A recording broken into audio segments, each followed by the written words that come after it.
Hey, I'm Catherine, and thanks for joining me at Air Necessities, the podcast that turns complex financial topics into real talk for Gen X, Millennial, and Gen Z inheritors. Each episode of this podcast, I break down a different topic related to generational wealth and inheritance.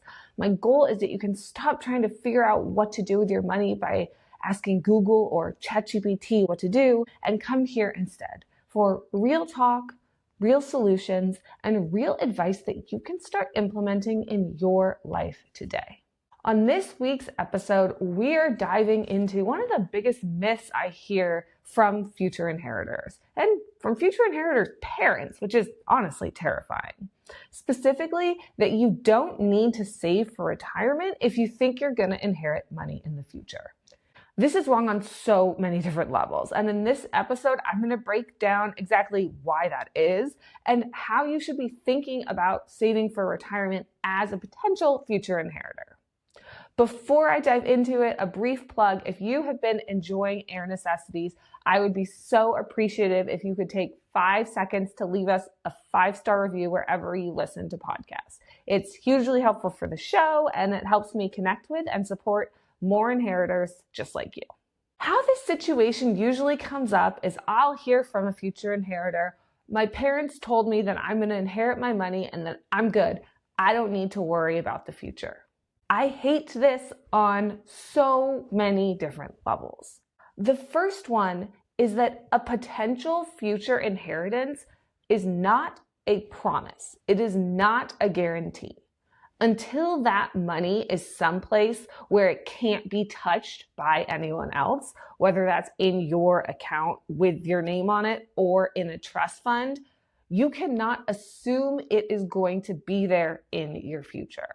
And I think it's wrong for parents to say this for their kids, because someone could have the best intentions and then something goes haywire and all of a sudden that money that you were counting on for your retirement plan isn't there anymore. Maybe you and your parents got into a relationship-altering fight.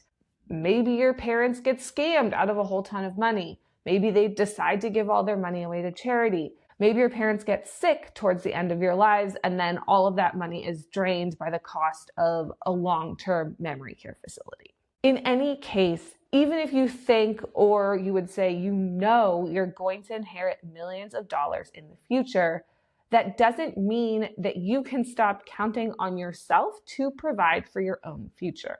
The root of this issue is that it's really hard as a future inheritor to understand what path you should be walking. Because in effect, you are dealing with two vastly different financial futures. In one financial future, you and your family have the assets that you have now, what you've earned, what you've saved, gifts that you've already been given from your parents or family members. And you have the assets that you can continue to earn and save over the course of your career up until retirement. Let's call this scenario A. And this is the scenario that you need to spend most of your time thinking about and working in. But then at the same time, you have scenario B, which is that at some point in the next 15 to 30 years, your parents are going to die and leave you $3, $5, $10, $20 million, at which point this retirement that you've saved up is going to look like a joke compared to the amount of money that you have. And even if that scenario B is the most likely outcome, it still shouldn't be where you spend the majority of your time thinking and planning.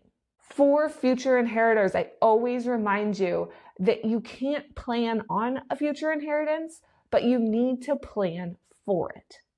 And what that means is you should spend 85, 90, 95% of your time when you're thinking about your financial future figuring out how your money and what you can control is going to work for you to hit your goals. And then maybe 5 or 10% of your time in this other scenario, educating yourself about estate transfer, talking to or trying to talk to your parents about their money, and learning and understanding what your future inheritance could look like, when it might come, and all of the details on that side of things. But if you rely on this scenario B, and you don't save for retirement, there are two really tricky pitfalls that you can run into. The first one is the obvious one that I've already mentioned. You don't save for retirement because you assume that you're going to get X amount of money from your parents. Then your parents die, and either you don't inherit their money. Worst case scenario, you get nothing, and now you're up the creek without a paddle. 2, you do get money, but it's significantly less than you thought. I have seen and heard about this happening, right? Parent says, don't need to worry about it. You're fine, you're fine, you're fine. You don't save at all, and then you inherit $500,000, which is not going to fund your retirement. Or you do get enough money to fund your retirement, but it all comes in an IRA. And because you have to fully empty that IRA in a 10-year period, there's a massive tax hit. And now this $3 million account becomes $1.5 million, which isn't enough to fund your retirement. So that's one set of ways that getting an inheritance can maybe not go the way that you think it's going to. But the other possibility is that your parents live way longer than you expected. I have worked with first-time inheritors in their early 70s. If your parents have longevity in their families, you might not receive the bulk of your inheritance until you are 65 or 70 years old. And the vast majority of people I talk to, especially people who grew up wealthy, do not plan to be working until 65. I hear I want to retire at 50, I want to retire at 55, I want to maybe retire at 60, but I'm not meeting a lot of people who are planning to retire over 60. And if you aren't saving for retirement on your own, then you're just sitting around waiting for your last parent to die so that you can retire, which honestly is not a position that I am interested in being in, and I don't think it's something that you really want to be doing either. It just feels gross. So then the question becomes, knowing or thinking that you are going to get this inheritance, but not really knowing how much it's going to be and not knowing when it's going to come, how should you think about saving for retirement as a future inheritor? Because there are a different set of considerations that come with the fact that it's likely in retirement that you are going to be worth a lot more than what you're worth now.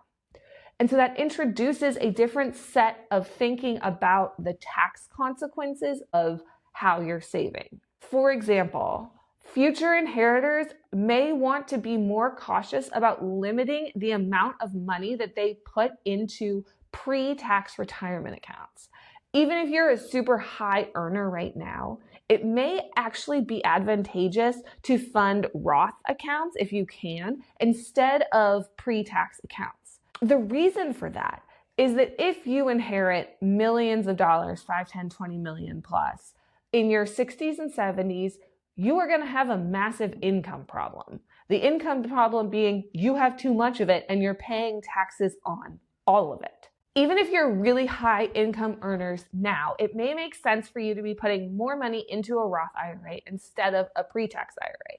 Yes, you'll be paying more money in taxes now in 2026, but the reality is that when you're in your 50s, 60s, and 70s, if you do inherit $5, 10, $20 million, you are going to have this massive income problem because you have all these assets that are generating income and you're paying taxes on all that income. And it's likely that you're going to be in a much higher or at least the same tax bracket when you've inherited that much money.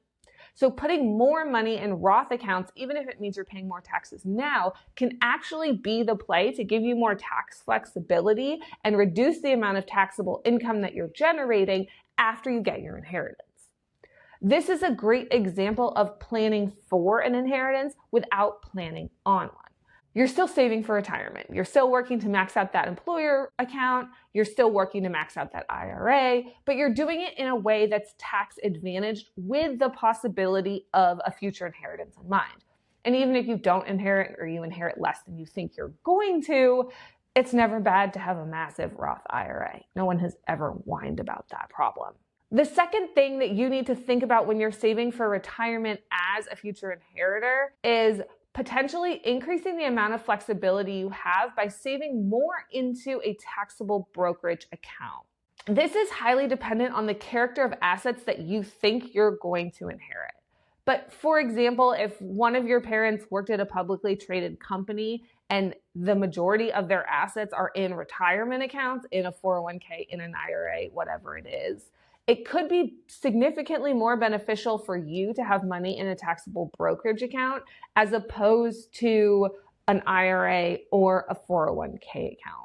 In addition to having a parent who worked for a publicly traded company and has all this money in their retirement accounts, having more money in a taxable brokerage account is also clutch if you think that your parents are going to live for a long time. And the reason is that, say you think your parents are going to live till 95 and they had you when they were 30. So you might not get the bulk of your inheritance till you turn 65, but you still might want to retire at 50 or 55. If you've done all of your saving into a 401k account or an IRA account, it's going to be really, really difficult for you to figure out how to get the money out of that account for that retirement period before you inherit. For that 10 or 15 years from 50 to 65 or 55 to 65, when you are funding your retirement before your inheritance arrives, and then you move forward from there. If you save into a taxable brokerage account, though, you don't have to worry about where that money is going to come from. It's a source of money that gives you a lot more flexibility when you're thinking about funding an early retirement, even though your inheritance isn't going to arrive for another 10 or 15 years. With all of that in mind, the key point that I want to leave you with in this episode is that when you're planning for a future inheritance instead of planning on a future inheritance, you're kind of layering it on top of your current financial situation. So what I want for you as a future inheritor is I want you to have confidence in your plan. If you don't get another dollar from your parents, what are you going to do? How much are you going to save? How long are you going to work? When are you going to retire? What does your and your family's financial plan look like with only the assets that you are guaranteed access to right now? So you build all of that and you feel confident in that plan. And then as money comes in from your parents in gifts, or as you get your inheritance, you also know, okay, well, if we inherit, this is how our life would change. We would buy the vacation house. We would retire earlier, or we would be able to spend more money in retirement. The inheritance exists as part of your plan, but it's as an add-on rather than as that base plan. And that is what I'm talking about when I talk about planning for versus planning on an inheritance. Your base plan needs to be successful with only the money that you have now. But that doesn't mean that you can't dream and get excited about what your life could look like after you inherit. It just means that you don't want to put your eggs all in that basket because it can go very awry very quickly. If you have any questions about how to plan for two financial futures as a future inheritor, please reach out. You can hit me up on Instagram at SunnyBranchWealth, shoot me an email, Catherine@SunnyBranchWealth.com, or if you're not ready to reach out in real time yet, I'll catch you on next week's episode of Air Necessities.